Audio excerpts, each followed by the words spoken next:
Thank you for your introduction, and thank you for having me here in this conference. As told, yes, post-pandemic urban planning. Yes, okay, we are in Corona times, unfortunately. And if we think about how things emerge, we can actually see that COVID-19 concentrations are in the heavily densified urban areas. The banana blue once was an economic concept, and it was stating that from London to Milan you would have the economic prosperity. And today, this French concept of geographers, the reckless geographers, is changed now into a new reality. Already the La Banana Blue is expanded, and some call it now the Blue Star or the Golden Rugby Ball. But these are the economic concepts, and we are now suffering in the economic areas of Europe with high concentrations of COVID-19. Of course, we are afraid of the pandemic, but if we are honest, this is nothing new. In history, the urban population has often suffered from disease outbreaks, and a long time ago it was the plague and cholera, diseases of our bygone days. But the pandemic keeps on coming back, unfortunately, and we tend to forget, of course, but sometimes we are recalled today, of course, but before that, there was, for instance, the movie Awakenings by Penny Marshall on the book of the British neurologist Oliver Sacks about a sleeping disease, a very mysterious disease, a forgotten epidemic disease from the 1920s. And people felt mysteriously asleep. And when you look at the movie, you see, unfortunately, there's a medicine after 40 years only. And then people start to be awake because of the invention of L-Dopa. And those people are entering into a strange world and cannot find themselves into that world. It's a kind of dramatic movie. But even other diseases and pandemics tend to be forgotten. Of course, we know about the Spanish flu, 1918, but who knows about the Asian flu, 1957, the Hong Kong flu, 1968, or the Mexican flu, more recent, 2009. After the pandemic, or at the pandemic, we are very much into change of habits. And this social distancing, of course, works. There's an American research recently done on the Spanish flu, and the NPIs, which are the measures of social distancing, show in the cities that have taken those measures some economic growth afterwards. So the tendency to do something is good. But if we look from our perspective, from our profession, I think this is not really the back thing. Most of the things going on, and most of the architectural and urban planning measures that we take and that have value are taking place on a longer term. So you could say that today maybe we are working on new programs, but in the time span of today. This is the SEDA grid of Barcelona, and the SEDA actually had health in mind. This was after the cholera epidemic, the long and big epidemics in the 19th century. And Haussmann made the boulevards in Paris at the very same time. And in Rotterdam, it was the Plan Rose on new waterways and sanitary facilities in the city to face the new qualities for urban planning. And if we think about that way, we should maybe find ourselves in a kind of similar situation, that we can make big plans, but based on general health and not about the actual situation only, but on things that we need to do. The big movement, I think, today is that we are already talking for several decades on change of public space towards pedestrian central and not just on the vehicular. So we're moving from vehicular to cyclists to public transport and to pedestrians in many cities. And if you think about cyclists, most recently you see a lot of cyclist plans, and these are following to the London plans and the Paris plans for reinventing space for cyclists. Of course, coming from the Netherlands, we know this. We have a lot of cycles and also these kind of transfer systems on the train stations to use the cycles.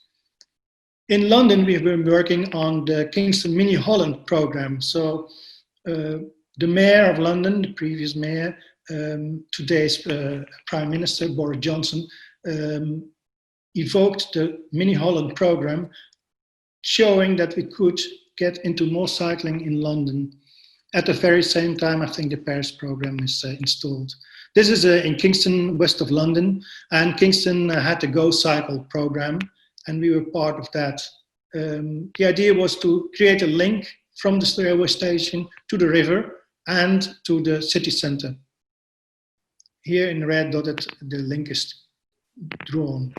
It's linked also to a pedestrian network, and it's creating more access from the station and also more greenery towards the river. Included are cycling facilities designed by SWA and a stand designed by Tomato. It's all linked to a digital system of connecting people and finding your way. The new mobility, I think, is very much related to apps and to availability and knowing how you can get the best access in what way ever possible. One of our associates, Juliana Sibilias, she showed me an example of Milan. And actually, during this COVID crisis, the air pollution in the northern of Italy has changed dramatically into the positive. So one negative effect has a positive effect, you could say. People are now cycling on the street, and Milan is amongst one of the cities that now is following up into these cycle programs. So you could say what's now invented is already going on in some other cities. But here during COVID-19 crisis, it is accelerated. This is the Milan Strade Aperte plan. On the city's website, you can find the nice images and the plans behind it. And they are also moving into cycling, as you can see. I could say that there's one other movement that was already going on. And if you think about children's wishes, you could say that they would like to have a green, nice and safe environment where they can play and meet other people. And thinking about that, you could consider the concept of healthy city, which is maybe already also 30 years old. The WHO organization was already talking about it, but today cities are really interested in it. And the healthy city should include inviting places to stay, green movement, boosting social interaction, perceived as safe, pleasant and comfortable, and accessible for all. And we are working now today on the Merwede Canal Zone. It is close to our home in Utrecht, a high density area, but based on changed mobility. The idea is that all motorized mobility will be